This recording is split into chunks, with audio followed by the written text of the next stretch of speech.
Alright, welcome back to Oshkosh 2023 here at AirVenture, Oshkosh, Wisconsin. We're exploring some of the stands out here, and right now we are right in front of the next air stand. They do avionics and they have their test bed aircraft here. The Cirrus.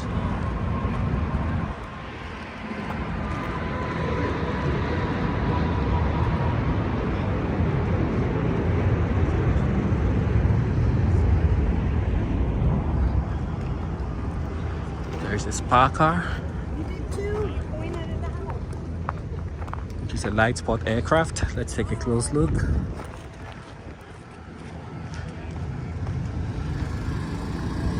This one is powered by a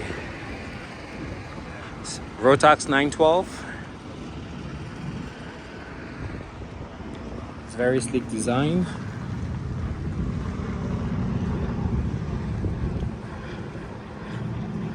You have the 500 over there, and it has a ballistic parachute. It's a very sleek design. That's the parachute there in the back.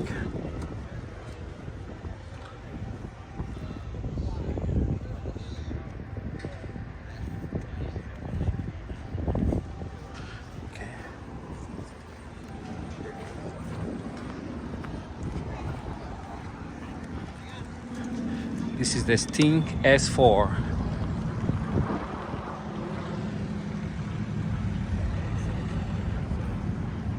I think one of the things that really wowed me was that company that does the fly-by-wire. That's an incredible implementation of current technology.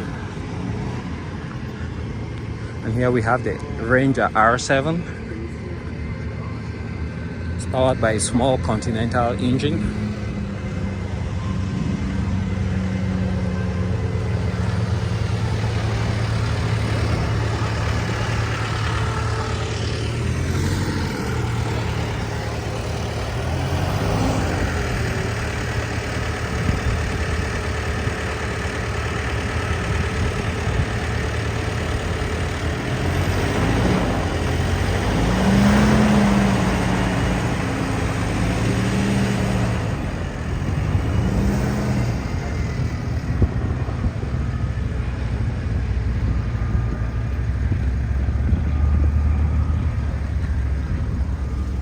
An old biplane, having a hard time focusing on that. So let's take a look here at the Ranger. Quite easy to get in. Large space in the back. Beautiful panel. Controls with easy access. And just like that company was saying, just like in the car, in the modern plane, you don't need most of these buttons. The things that you would need typically to worry about should be your final speed, and some of the newer platforms have what they call envelope protection, so it doesn't let the aircraft go outside of set parameters that would take the aircraft out of the sky. So for example, you can go inverted, you can go past a certain speed. The aircraft will do everything to manage that aircraft so that you remain within that performance envelope. Why don't we have those today? It's very difficult to tell, but that's the direction in which they are moving, and I think I really wish them luck. That would make aviation so much more safer.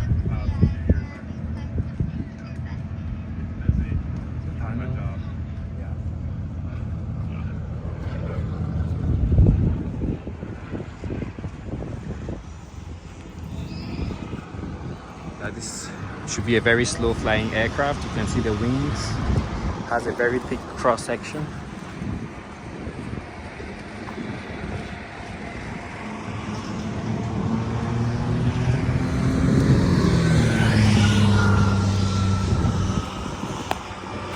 And it's also in the light sport category. Those are some massive propellers for the aircraft size. So you have to be careful so you don't smack the prop on the ground.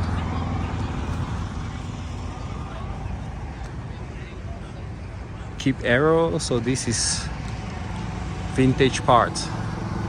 Hello. Hey. Any questions I can answer for you? Yes. So what do you guys do? Do you supply parts for vintage aircraft? Yeah.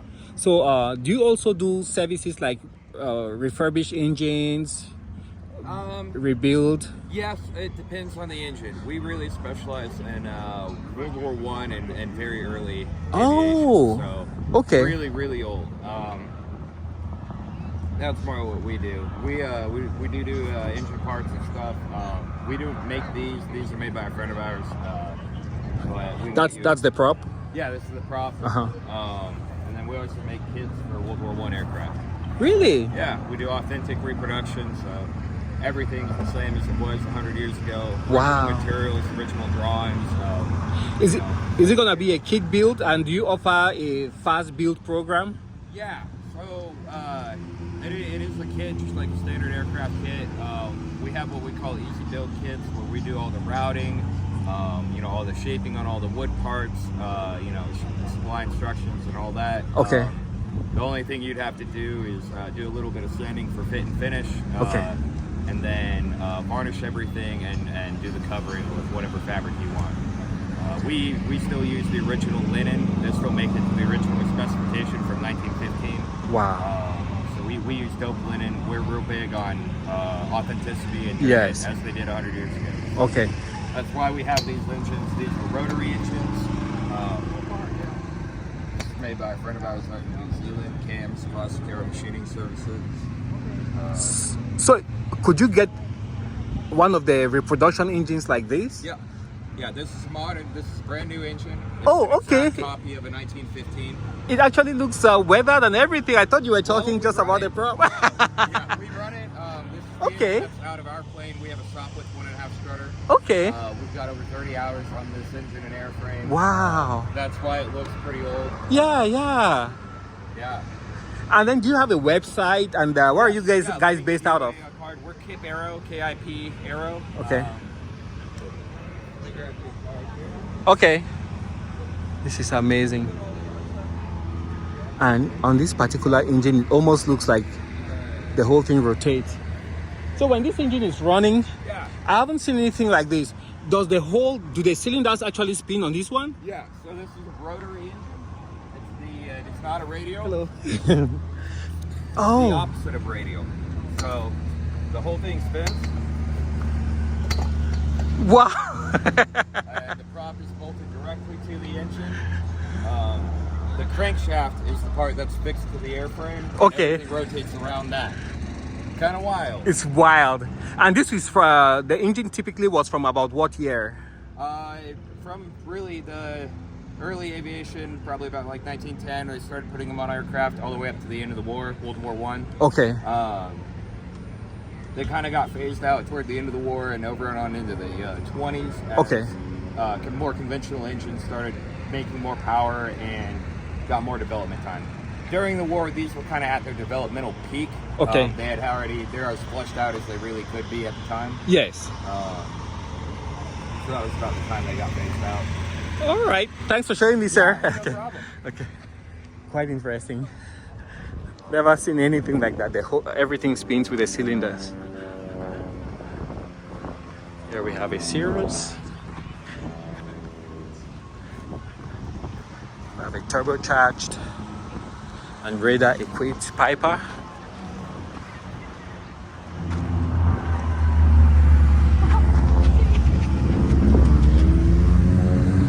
Here we have another twin Comanche.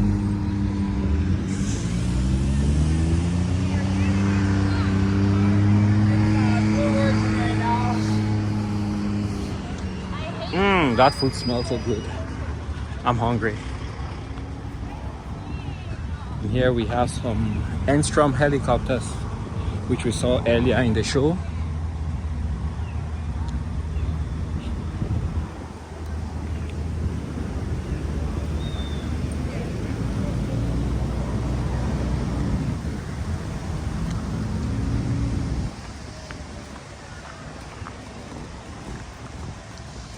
It's an Enstrom 480B.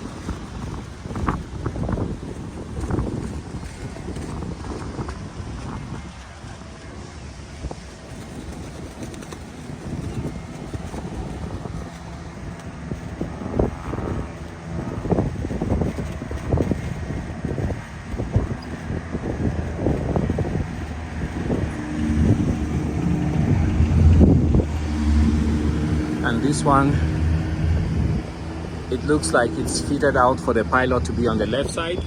It also looks like it could be a Tor helicopter because there's no controls here on the passenger side. It's a very spacious interior. It has a configuration of 4, so 2 behind. There's like a jump seat back there, and it looks like the pilot is back a little bit towards the back. So burns about 25 gallons per hour during cruise.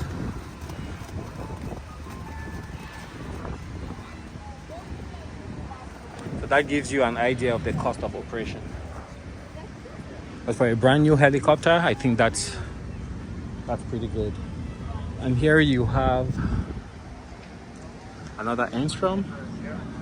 This is a 250. It looks like it's smaller.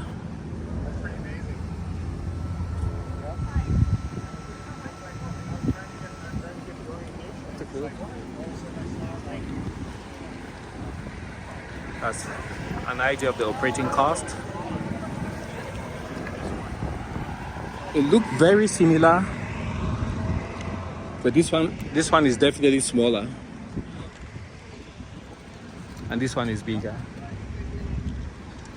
Same rotor system, and this one is just a 2-seater.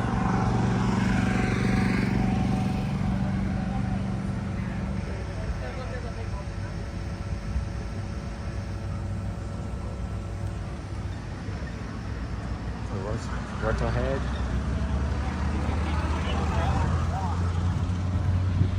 EnstromHelicopter.com. Here you have the American Bonanza Society. It's a very beautiful V-tail. LED lights, very nicely done. That panel is just so gorgeous. Completely refurbished. I think they still do the Beechcraft, but they don't do the V-tails.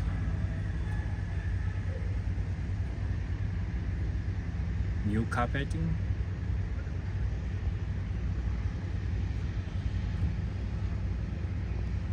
Now this is one sweet Bonanza.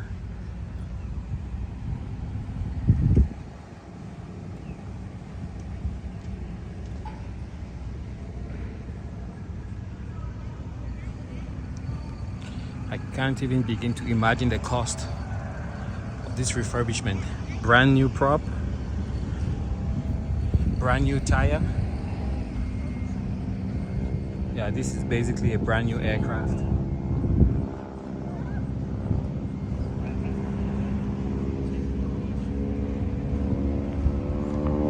The lights are aircraft.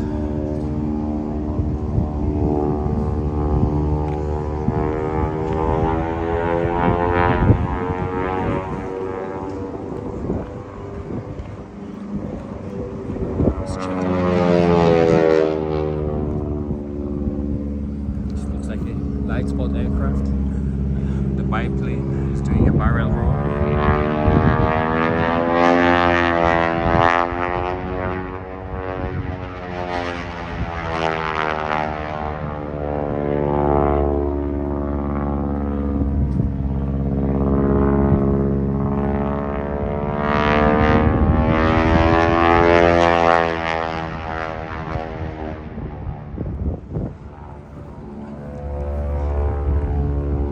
Tax engine.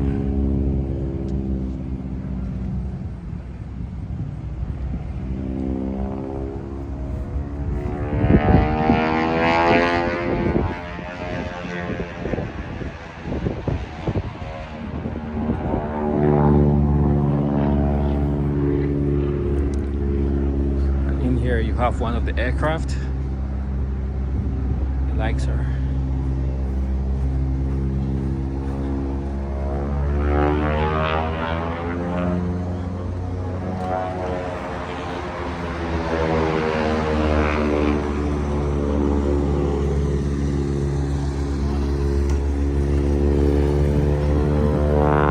Got some bush wheels. Completed airframe. Just need to hang an engine and some wings, and then you can go flying. This is Javron Aviation.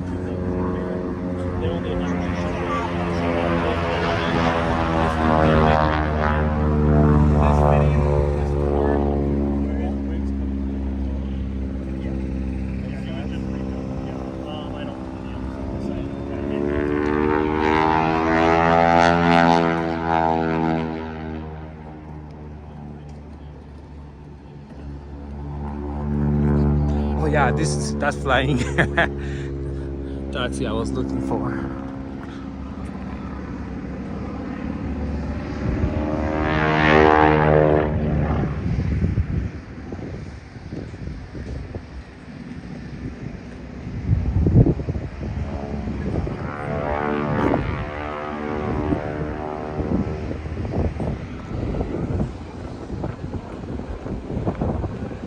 Yep, at last it's here.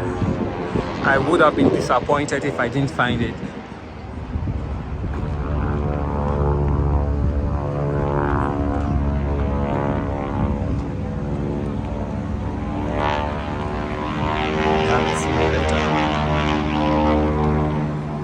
And right here we're gonna take a break, guys.